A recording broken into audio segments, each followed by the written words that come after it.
Yok yok burada bir şey yok. Abi orası kaygan bir zemine benziyor. Hani abi çarpmak da var, çarpmak da var. Araba çarpmış. Ya yakın değil. Ben de Volkan'dayım ben çıkmadım.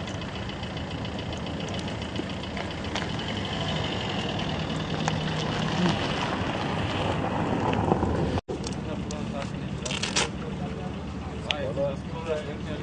Ama bunu şey yapın yani, bile getirin. Yani çok iyi bir şey.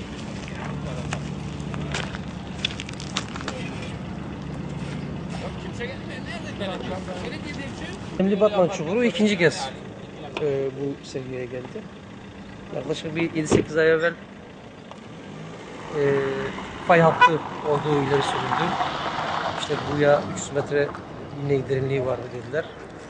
Sonra Ankara'dan bilirkişi heyet geldi. Herhalde bir bilim adamı çukura girmiş. 25-30 metre dolayında bir derinlik var dediler.